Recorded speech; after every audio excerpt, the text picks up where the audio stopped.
Is it fat or is it inflammation? It is so important to tell the difference, you guys, because it's not always about working out more and eating less. Okay. And if inflammation is the problem, we want to be doing the opposite. So if you're someone who feels like, gosh, I feel like I'm working out, I'm exercising, I'm making decent choices. No, I'm not perfect, but I just don't know what's going on here. I cannot lose this fat.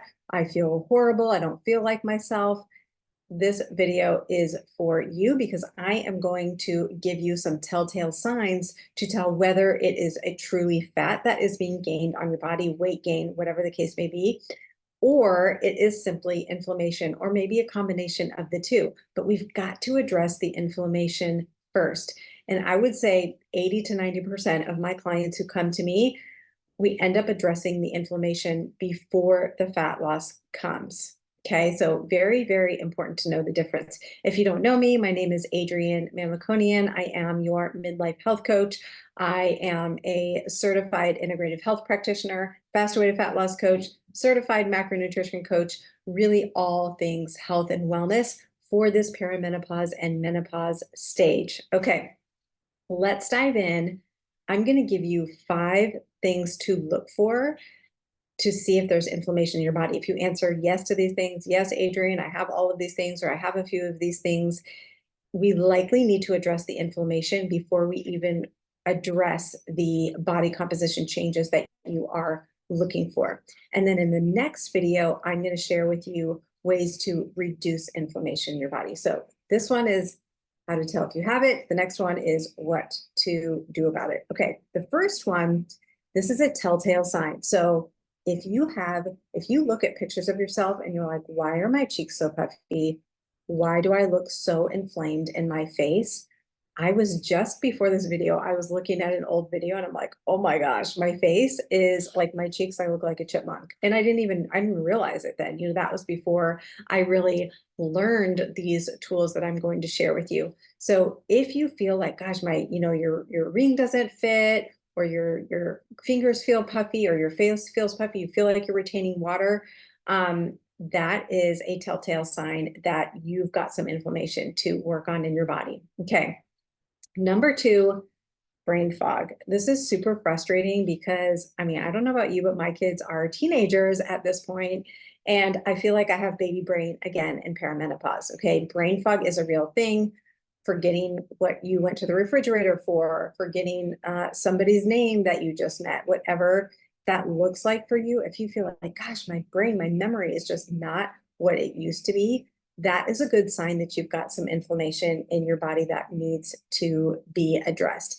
It is not your fault, and it is not simply something that we have to live with, despite what your doctor and anybody else may tell you as we get older. There are things that we can do to address this issue.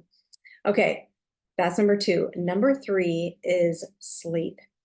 I don't know what it is about perimenopause and menopause and these 3 a.m. wake ups, but it's driving me crazy. And when I find that I am not getting good, consistent sleep, I might have a night or two here and there, but if I am consistently waking up at 3 a.m., sometimes it's for me waking up super early in the morning and I can't go back to sleep. My mind is spinning, spinning, spinning, or can't fall asleep at night. That is a sign that your body is in that chronic fight or flight state. And we've got to get into that parasympathetic nervous system. Okay. So important that we are addressing inflammation as we address cortisol levels and stress at the same time. Okay. They go hand in hand. So if you have chronic sleep disruption, that is a sign there's some inflammation in your body. Okay.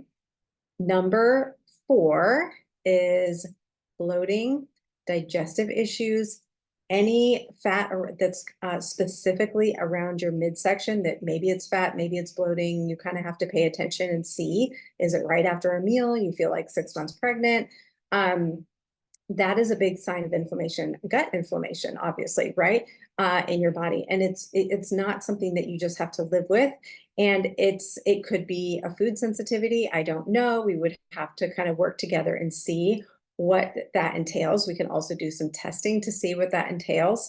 But either way, you've got to address the digestive issues to get that inflammation down, because it's your body saying there is something off here that needs to be addressed. Okay. And then the last one is, do you feel like you have mood swings? This is another thing that's like, my daughter is, 16, and she has her hormones and I have my hormones at the same time. And I'm like, this is not fair. We have these mood swings that I'm dealing with at the same time I'm dealing with teenagers. But it is true, and it can be something that comes up in this perimenopause, menopause stage. And yes, it has to do with hormones, but it also has to do with inflammation. Okay. Not all of these things are separate from one another. The inflammation is not separate from the hormones, is separate from the cortisol, is separate from the thyroid, even, and all of those other things. So when we address the inflammation and the underlying cause, then we can really move forward. It's very, very difficult. If you are someone who's like, I'm trying to lose weight, I've been trying forever, I'm feeling frustrated, and you have not addressed the inflammation in your body, so important, you guys. So that is the video for today. Tune into the next video where I'm going to be sharing lots of tips to reduce inflammation. This is a topic I love talking about because it is so relevant for my clients. Like, we're running, we're rushing around, we're doing all the things for everybody else, and our bodies are suffering. So we've got to learn strategies to tap into that parasympathetic nervous system and really reduce the inflammation.